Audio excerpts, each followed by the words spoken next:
The Skyline GTR, an iconic car of almost mythical status, known only to the few for its power, its speed, and its handling. It's a racer disguised as a roadster, burning up the track at over 300 kilometers per hour. It's the ultimate bad boys car.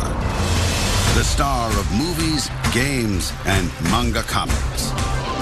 Business idol Carlos Ghosn, the charismatic Nissan boss, is determined that the GTR will be born again, better than ever, designed afresh, filled with groundbreaking technology, and sold to the public. But how will the world react to this new muscle car? Can it beat the all-time sports car classic, the Porsche 911 Turbo? And will Ghosn himself even survive the supercar?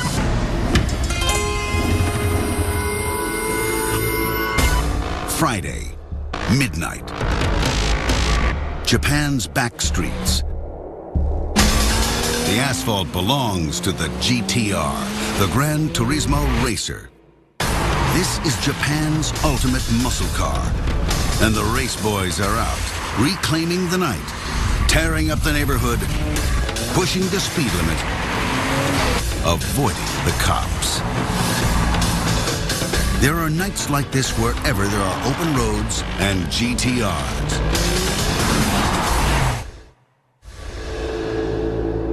There's a secret world centered around this car. It's a classic and a cult, and those in the know worship the GTR and its power to ravage the road. Nissan stopped making the Skyline GTR some years ago, and of course, its rarity just adds to its charisma.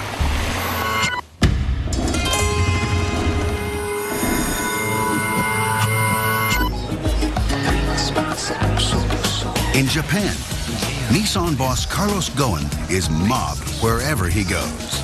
It's unusual for a businessman to draw such adulation. But then Ghosn's an unusual kind of businessman. For one thing, he's a foreigner running a Japanese company. And for another, he managed to turn Nissan around, taking it from a loss of over $20 billion to a profit of $2.7 billion. When he arrived in 1999, he slashed 21,000 jobs and closed 5 plants. It was a rude awakening in a very, very polite corporate culture. 3 weeks ago, we declared the Nissan revival complete by delivering our most difficult Nissan 180 commitment, 1 million additional sales. But success talks, and Ghosn became a hero. Thank you for your trust. Thank you for your trust. He even appears in Japanese comics known as manga. And in the automobile business, he's known as a golden boy. Besides having this tremendous charisma, this tremendous leadership, he's got an eye for the details. He knows what's important in a business. And so you put a lot of that together and you have a very powerful business leader. Today, he's come to the Tokyo Motor Show, and he's about to make what will probably be the most important presentation of his life. He wants the world to see his company in a whole new way, and he's heading out to convince it face to face. The program is ready. Hopefully, that's we'll good. be able to make it. That's good. So the day's got to be under control. Nothing's left to chance. It's going to be very busy, yeah. But I think somebody should indicate to people that they can go up. They're already done. They're already done. And they're already, more or less all the spaces are already taken with the TVs. You know, that's what... There are just minutes to go. It's the culmination of 5 years' preparation, unveiling his Japanese supercar.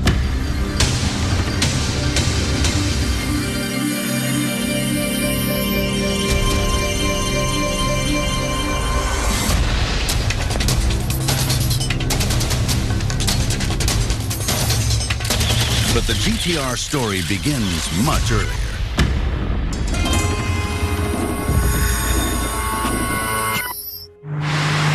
The GTR has been the jewel in Nissan's crown since it first appeared. It's known as a supercar, a high-performance road car with a top speed of more than 300 kilometers per hour. You need something, a highlight to a lineup, something that really stands out, a great sports car. Every manufacturer needs one, and the GTR is, I think, Japan's greatest car. When the race boys pull up at the Daikoku car park, it's clear that although they're pretty fast, they're not really that furious.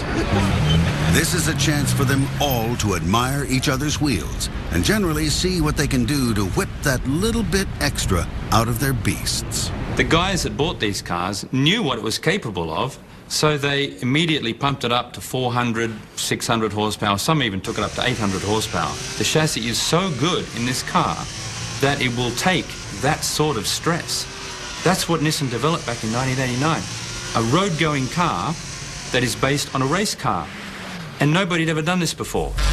The first GTRs were race cars, blasting around tracks and showing the opposition just who was boss. 20 years later, the third generation Skyline GTR was packed with new technologies designed to prove that Nissan's engineering was second to none, including that of their arch rival, Porsche. It was all-wheel drive and all-wheel steering, with all the road holding that implies. A microprocessor monitored the car's movements 100 times per second, controlling it around high-speed corners. And the thing was, this race car was available to the general public to take on the road, but only in Japan initially. Nissan obviously didn't really understand what they'd created. They almost created a monster.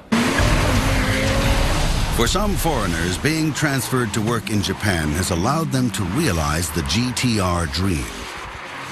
It's amazing what technology of this type can do. So now it's 2.8 litre been fully built engine. So now I'm looking at about 730 horsepower to the wheels. So it's really something special from such a small displacement engine. To coin a phrase, it's a wolf in sheep's clothing, and a real wolf for that. It's a track car, it's a day car, you can drag race it, you can pretty much absolutely abuse the car, and it will still love you the next morning. These guys idolize the GTR, but they've heard that soon a whole new model is coming out. And for the first time, this GTR will not come in sheep's clothing. Obviously, they're concerned when it comes to tampering with a legend. Carlos Ghosn also cares about the GTR heritage. He is determined the new car will be a worthy successor. It should match or beat the benchmark sports car, the iconic Porsche 911 Turbo, one of the quickest production cars you can buy. And as if that's not enough, it should beat the 911 in its own backyard. On one of the toughest road tracks in the world, the Nordschleife of Germany's Nürburgring. I told them no compromise. I don't care how much time it's going to take. I want a very strong performance car. And they ended up saying we're going to need 4 to 5 years because they need to build a completely new platform with a lot of technologies.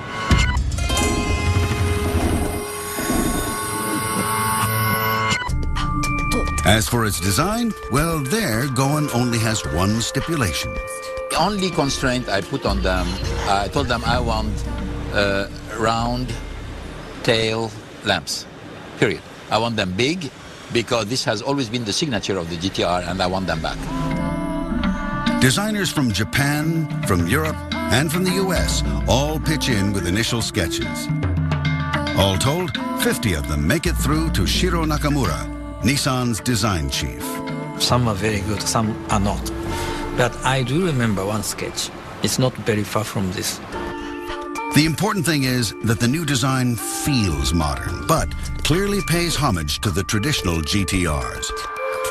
It should stress continuity with the past and reflect Japanese pop culture. The GTR's square lines and vents were inspired by the giant robots of Japanese anime.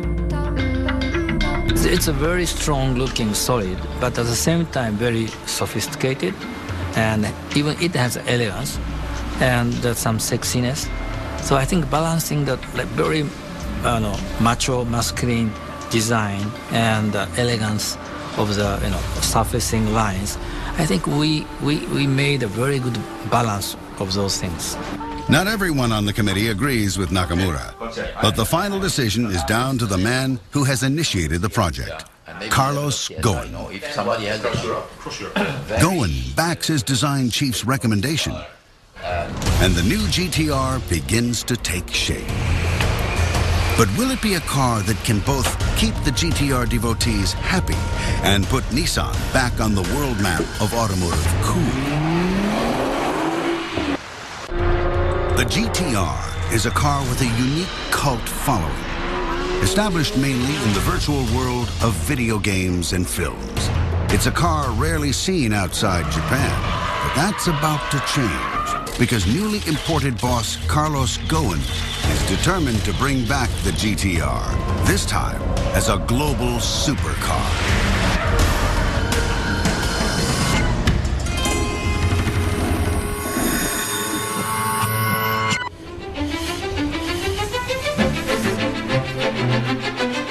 Hiroshi Hasegawa is the man entrusted with turning the sketches into something more tangible.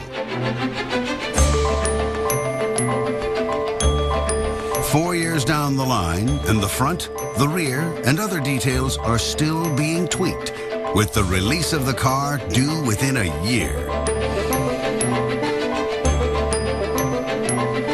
Hasegawa's team works on a full-size clay model, based point for point on the technical drawings.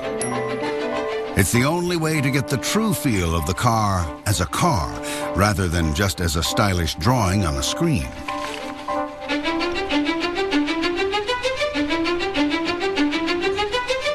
Hasegawa needs to know that every detail is right, inside and out. やはり一つ、GTR が今まで日本でやってきた。We want to protect the image of the GTR for the new design to show its heritage, its DNA. The design also needs to project efficiency and performance as it's branded as a supercar.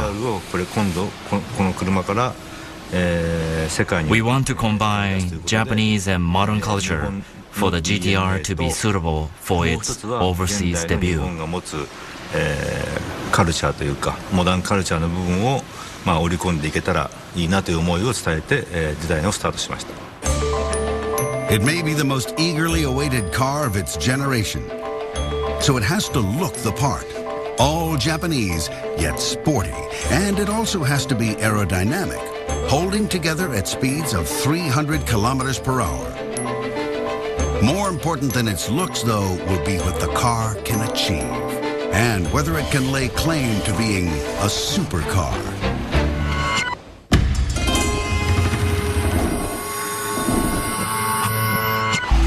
The GTR needs to be fast, seriously fast. The challenge? To match or beat the Porsche 911 Turbo at everything. And to do this, it needs a whole new engine. The most powerful production engine Nissan has ever built. Most factories mass-produce these parts. But here, each engine is carefully crafted by one of 8 specially selected technicians.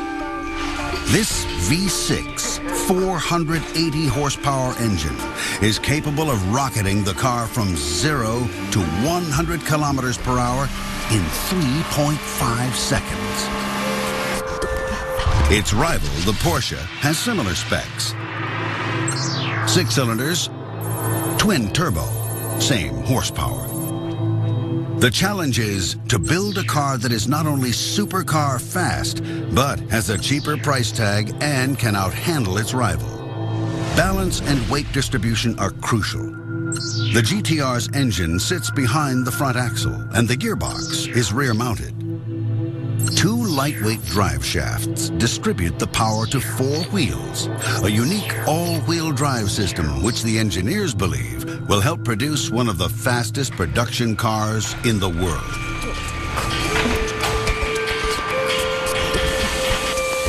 With the engines going into the first prototype GTRs, it's clear this is going to be a close race.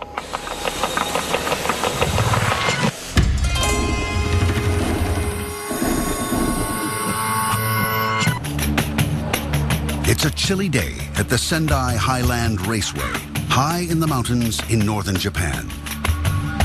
This secluded racetrack has been chosen for some of the top secret testing of the new Nissan GT-R.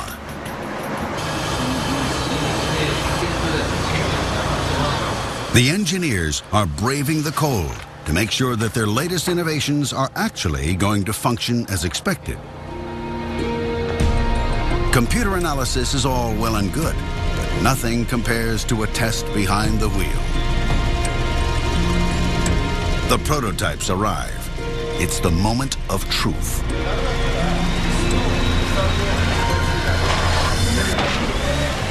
The unfinished details are covered up. They don't want anything that's not final to leak out.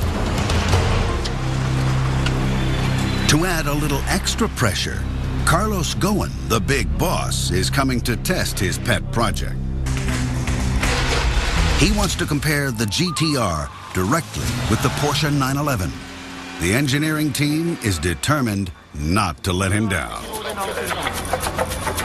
A final check before the serious testing begins. Engine designer Naoki Nakada is excited that his engine will be given a workout. This is the first shakedown for the car, so it's an emotional day for me. I want them to enjoy driving this car with a top speed of 300 kilometers per hour.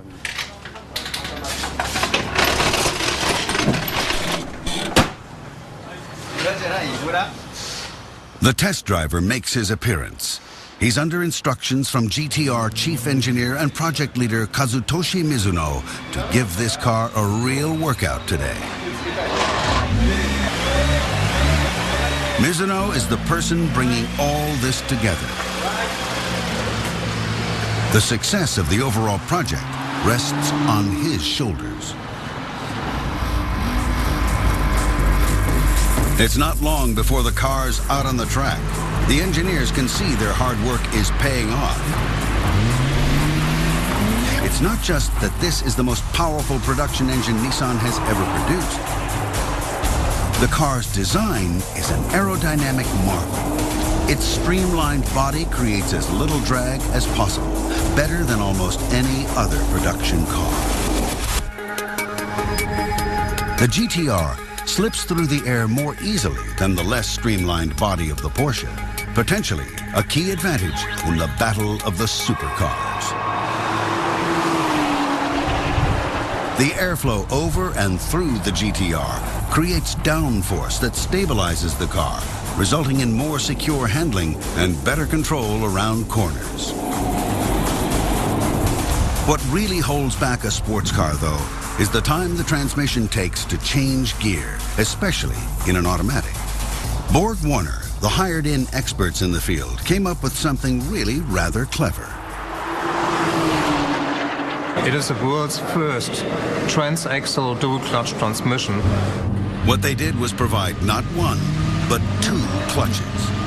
One for the odd gears, one for the even. So when you change into an odd gear, the next even one is all set and waiting, ready to engage in an instant. Everyone talks about, 0.2 seconds or something like that as a very fast shift time. This transmission actually shifts well below 0.1 seconds. So there are shifts which you can do in 50 milliseconds. And that's amazingly fast for a complete automatic transmission, which provides you with all the shift comfort that you are used to with a conventional automatic. The other thing that's important for a car doing more than 300 kilometers per hour is that it stops again. And the GT-R, despite the best efforts of the engineers, is not light, weighing in at over 1,700 kilograms. This means some serious grip is required on the four wheels. Huge, fully ventilated steel disc brakes are the order of the day. But under these conditions, even these monsters are at their limits, and Kazutoshi Mizuno wants to make sure they're not overheating. Yes, I'm going to attention. No problem. It's not just for himself that he's worried. Everything, but everything has to work properly today. Because today's the day that Nissan boss Carlos Ghosn is coming for his first test drive of the new GT-R. I'm proud of what I've done, so I'm not nervous about the fact that Carlos Ghosn is coming today to see and drive the car.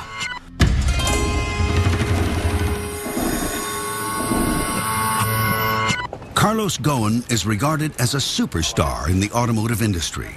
He's the CEO of 2 car companies on different continents, Nissan in Japan and Renault in France. But in Japan, his status has a little extra gloss because he's known as the man who saved Nissan. So his entrance is quite an event for the gathered project workers. He's just jetted in from his other job at Renault, so he's a little tired. この開発のボスはカルロス・ゴーンさんであり、僕らのなんていうんですかね。Mr. Ghosn is the boss, and he's our parent. This project wouldn't have existed without him. So I want him to see every step of the project, and we want to cross-check if we've achieved everything he wanted us to achieve. 本当に僕らの作ろうとしている車とゴーンさんが描いている完成された姿のとにかくクロスチェックを今日したいと。Time for a quick change and a few laps in the GTR. First, though, a drive in the benchmark car, the Porsche 911 Turbo. No, I prefer to do more laps with the GTR. Okay. So here, maybe 2 laps, and then we do 3 over here. Ghosn's not going to take the wheel himself. This calls for the steady hand of the test driver. I can get it. It's here. There it is. Yeah. The Porsche goes wherever the GTRs go. There's always the opportunity to drive both cars for direct comparison.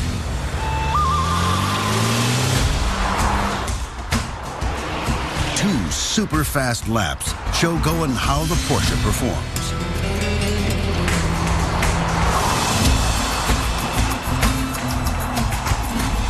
He went at a very high speed. It was relatively well balanced, and now it's the turn of the GTR. Will it live up to all Ghosn's hopes? After the Porsche, it's really going to have to show its mettle. Nissan's chief test driver, Toshio Suzuki, has driven Formula One, and he's got his work cut out. Yeah, thank you. I want him to say that he wants to take this car home with him today.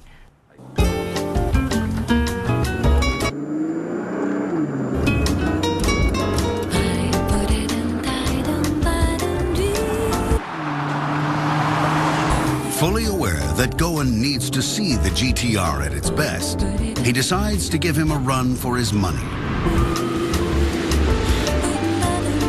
Especially when it comes to the car's ability to take corners at speed. The GTR can pull some 2 Gs when cornering.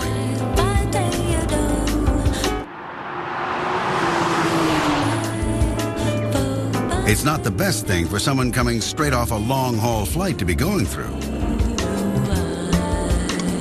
And soon, Ghosn's going a little green at the gills.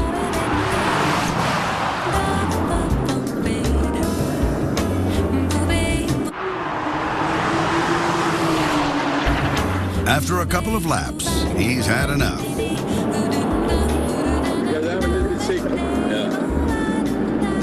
But very nice driving, yeah. You drive it very well because it goes really to the limit, then comes back. That's very good. That's a great car. I think so far the work you've done is excellent. I'm very glad. I'm very glad to see that. Thank you very much. Yeah, that's terrific driving. He developed the car with you? He developed with me a Group C car. It shows because he knows how to take it to the limit, and you always feel very safe with it. That's great driving. Back to his normal color again, Ghosn calls a meeting to deliver his judgment. I'm a little bit sorry that being jet lagged after very good driving, ドライビングをしていただいたんですよね。2周やっていただいてもうかなりもう目が回ってしまって。So I had to stop. ですからちょっとそこでやめ。I want to tell you that I'm very pleased with what you have accomplished. 皆さんらしい車になると思います。皆さんお祝いを申し上げたいと思います。Because everything I'm seeing now とい is うのは very 今日 very 見ている限り。 Just the reaction the team was hoping to hear. But as always with Carlos Ghosn, there's still room for improvement. The hardest part is behind us. We still have some work to do. My opinion is nothing compared to how the fans are gonna, receive the car. I think it will be adopted because it's, that was my reaction.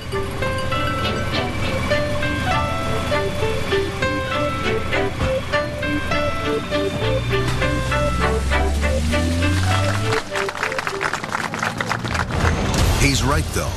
Final approval rests with the fans. And to persuade them, the car has to seem a worthy successor to the GTR name. Beating the Porsche in Germany will be part of it, as will capitalizing on the GTR's considerable cachet. But before any of that, the car will be thrown into the lion's den, chewed up and spat out. If it can survive that, it can survive anything. The brand new GTR, the dream of Nissan boss Carlos Ghosn, has taken shape after 5 years' work. Inside the company, there's plenty of excitement. But how will the world at large react to this new incarnation of a cult classic?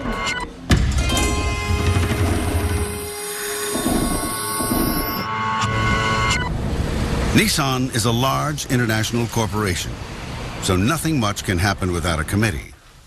4 days after his first test drive, Carlos Ghosn chairs a meeting at company HQ. Okay, good morning. The big guns have all gathered to coordinate the launch of the first GTR to be sold globally. Ghosn is flanked by project manager Katsutoshi Mizuno and by chief creative Shiro Nakamura. Representatives from the key markets, the US, Japan, and Europe are here, and it is a Brit who is running the global PR campaign. It's Simon Sproul's job to drum up excitement for the new GTR. The enthusiasts are the ones that are going to help us create the halo over the rest of the brand. So his first order of business is to identify the car's unique selling proposition, or USP in PR speak. Now, the interesting thing here is recognizing that Nissan is a mass market brand. We're not exotic or kind of esoteric like Ferrari or Porsche, but we have the technology and the passion to deliver a car that can beat the 911 Turbo. The PR has already been very clever, releasing select tidbits to the eager public, such as the new GTR logo. We didn't even mention the logo. We just put up an image, and yet people found it, and now they distributed it on the blogs. For all the fans. That's great. The fact that... And in another unique marketing twist, Carlos Ghosn puts a ban on conventional advertising. If I see one TV stunt, it's a failure. If I see it in the magazine, it's a failure. One of the curious ways of getting into the public eye, at least in Japan, is going to be a story in manga, that Japanese phenomenon of comics. Ghosn has already featured in manga, but a new comic will feature both him and the new GTR. Though in this world of big business, nothing is left to chance. Who is controlling the manga story? It's through communication. The content. Through communication. You have somebody in communication really working with them. Members of my team working and you are supervising it. Yes. I mean, you know what is the story which is being built, because we don't want a story which is completely disconnected from okay. Well, as we discussed with them previously, it's going to be a kind of human interest story wrapped around the GTR. Well, there is always romance. If not, you will not sell it. But we need also to talk about the GTR and the facts that happen around the GTR. Yeah. I understand. I mean, I don't care about the romance. I care about the GTR and the romance. They will select whatever romance they want. You know, it's okay. Okay. Internationally, Nissan has an ace in its hand through one of the most successful tie-ins in the gaming world. The GTR has been a staple of the Gran Turismo games on the PlayStation platform for years. But the new version of the game is going to have the new GTR as its icon. A lot of exciting work going on with Sony PlayStation. Gran Turismo 5, we've decided that's the premium video game. And so that will be the first place where the GTR appears. And at the very moment the new car is presented at the Tokyo Motor Show, the virtual gaming version will be released online.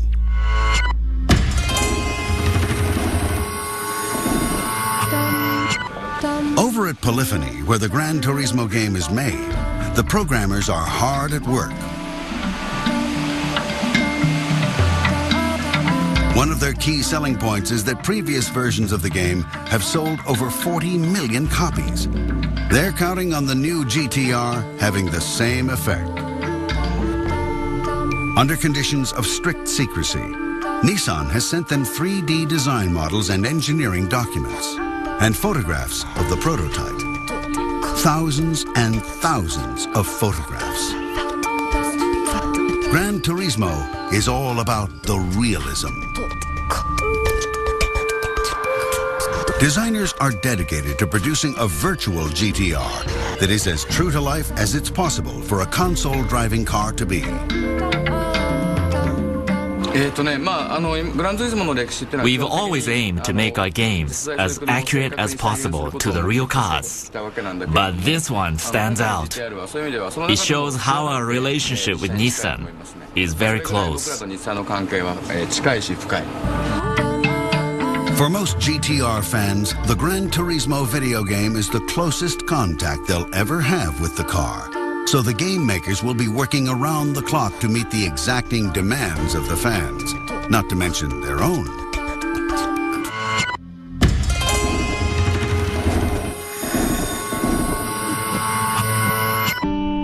Springtime in Germany, a time of renewal and rebirth, a time of optimism and peace, which is about to be shattered by the GTR.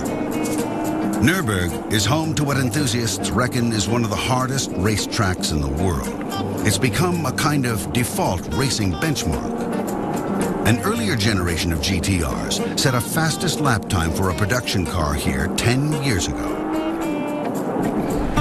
But today's not about lap times and speed. Today's about making an impression on foreign turf. The Porsche's home territory, the epicenter of Teutonic automotive perfection.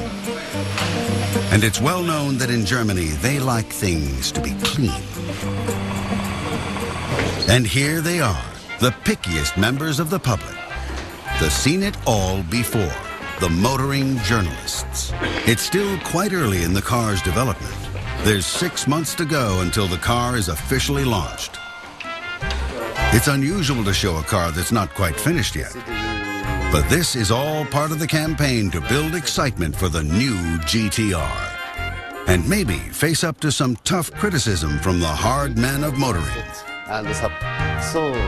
Before they're even allowed anywhere near the car itself, it's lecture time with Kazutoshi Mizuno. Images have leaked into the public domain. Now he reveals to them for the first time what the new GTR is all about. He tells them about the engine, the body, build materials, carbon injection material. This is the first time in the world. Brakes. So it's very important, high performance. Computer controls. And this screen from eyes, same eye. 90 minutes later, the journalists know more than they ever thought they wanted to know about the new GTR. Not that it does them much good. The news is embargoed until the car is launched 6 months down the road. Finally, the journalists are allowed into the garage to meet the GTR face to face. They don't seem to be very impressed. But Nissan Executive Vice President Carlos Tavares is very positive about this exercise. I don't think it's really a risk. I think it's just a way to share passion for cars with passionate people, because I believe those experts, despite the fact that they drive a lot of different cars, are also passionate people. This kind of event is very unusual because they've allowed us to see the car at a relatively early stage in the development. So, you know, although we've known that the car's been coming for a long time and seen teaser pictures of concepts and stuff, it's quite a privilege, I think, to be here and have so much access to the car in different conditions and all the engineers here. It's a real buzz. But the proof is not in the engineering, and it's not in the looks. It's in the drive. And these guys who have been behind the wheel of pretty much every car on the market are going to get to take the new toy out for a drive. First, they can go for a spin on the public roads. And to encourage them to compare it to the arch-rival Porsche, a 911 has been provided for them to take out too. The 911 is a benchmark for everybody. The 911 Turbo, frankly, I was surprised that the GTR was able to run with it going as quickly as it did. And the reaction is everything the Japanese have hoped for. It was going to be pretty fast. That became apparent when we did a little back-to-back running this afternoon to terrorizing the countryside. Boy, it's hard to pick between them.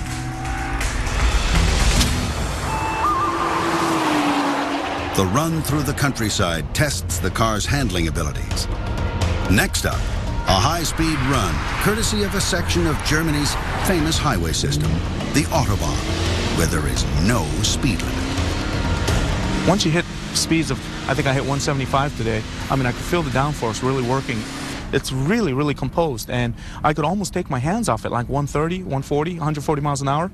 I mean, it felt that safe. It tracked really well. But the real supercar test happens on the track. So out the journalists all go again to take a lap around the Nürburgring. One of the most critical eyes cast over the GTR belongs to international journalist Georg Kacher, who has already admitted he's come here expecting to be profoundly underwhelmed. Okay. Georg isn't one to spare the car either.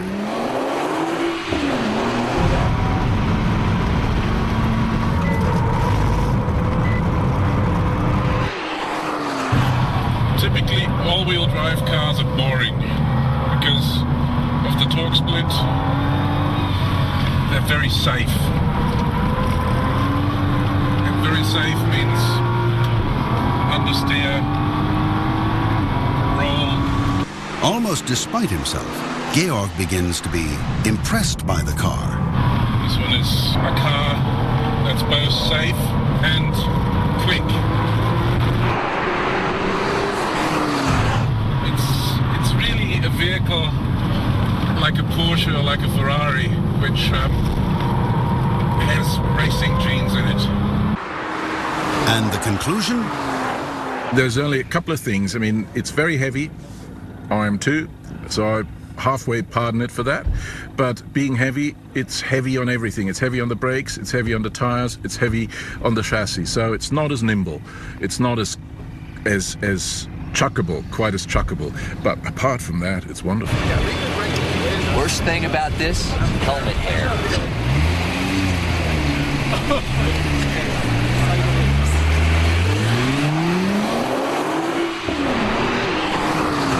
There it goes. I kind of go, wow, this reminds me of me playing my PlayStation 2 with the Gran Turismo 4.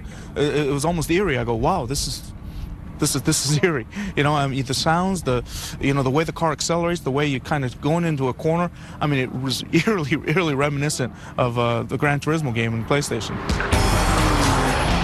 Words that would really please the creators of Gran Turismo.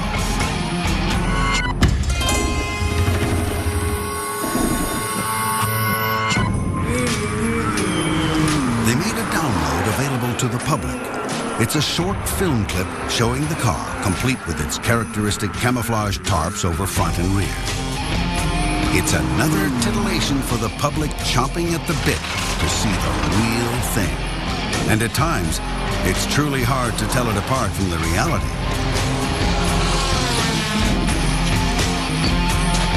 But it's not all been plain sailing.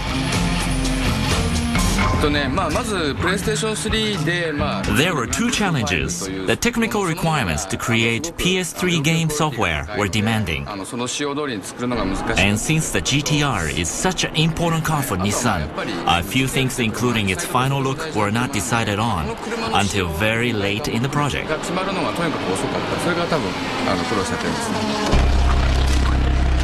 As a tribute to the game designers, Nissan has also invited them to create the real car's multi-function dash display.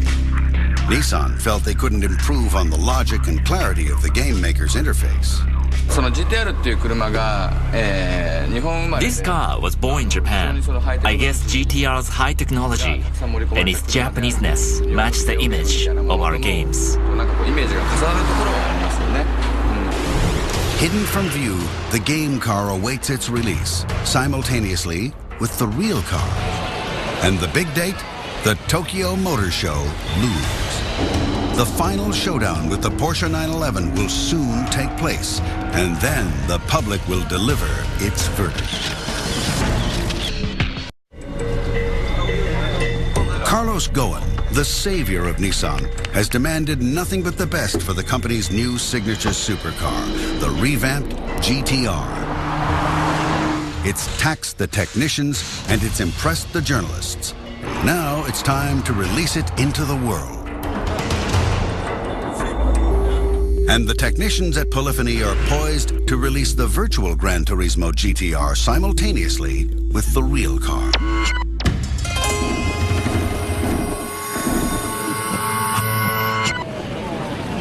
The Tokyo Motor Show is one of the world's major car shows. It's a display case for some of the most outrageous concept cars the manufacturers can come up with. And this year's show will host almost 1.5 million visitors. Against all the competition from all over the world, the GTR has to make an impact. No other manufacturer is offering anything comparable. An affordable supercar, and with the buzz created by Nissan's PR machine, it's sure to attract interest. Back in Germany at the Nürburgring, it's going to do a timed lap of the Nordschleife, the 20.8-kilometer loop of challenging track that famous race car driver Jackie Stewart christened the Green Hell. The time to beat? The benchmark car on this benchmark track, the Porsche 911 Turbo, with 7 minutes and 40 seconds. Once again, Toshio Suzuki is at the wheel.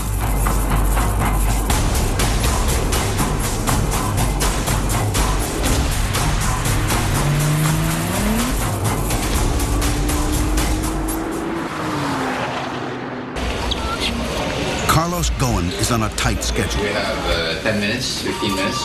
Okay. No last-minute nerves for the man about to introduce a Japanese supercar. So it's 5 years of intense work, a lot of obstacles, problems. Being able to show it to people who are passionate about this kind of products is particularly exciting. And that moment is about to arrive. At the Nissan stand, the GTR's attack on the Porsche's Nürburgring lap is gripping the audience.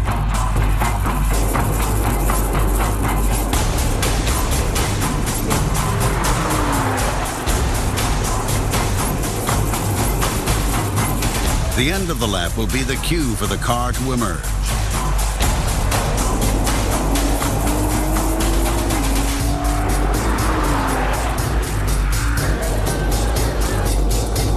The GTR flies across the line at the Nürburgring in Germany. And the time?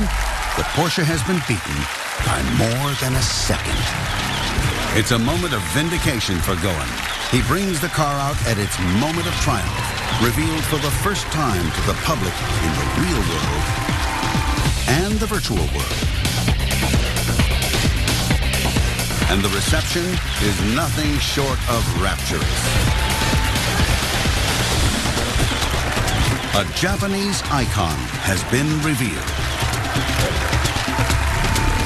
What you see is Nissan's ultimate physical expression, the all-new Nissan GTR.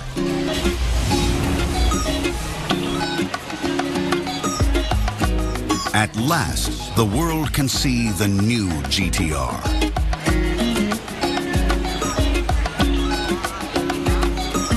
A combination of Japanese technology and style. Carlos Ghosn's automotive dream has been made real. We've been working on this car for 5 years. We put a lot of technology, a lot of hard efforts. The fact of seeing, a big crowd coming and really, supporting us, very rewarding.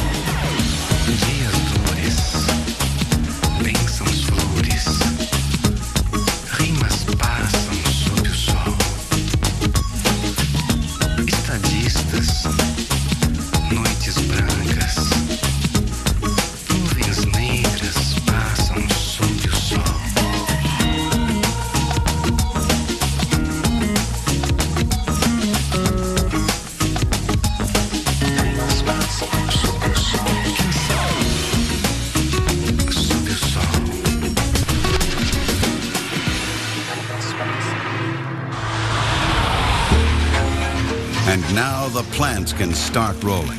The production GTR can be built, bought, and put on the road. But only in Japan to start with, followed by the United States, then Britain and Europe, and finally other markets. It's a staggered release, not only because fewer than 12,000 will be built a year, but also to keep the GTR exclusive and therefore desirable. But whether this car will realize Carlos Ghosn's ambitions remains to be seen. That's now up to the marketplace. But it's a car that everyone in Nissan is proud of, from factory worker to chief executive. And of course, Carlos Ghosn has already got one on order. I'm very excited because I'm getting the car number 1, and it's in my garage tonight, and I'm going to be able finally to drive it.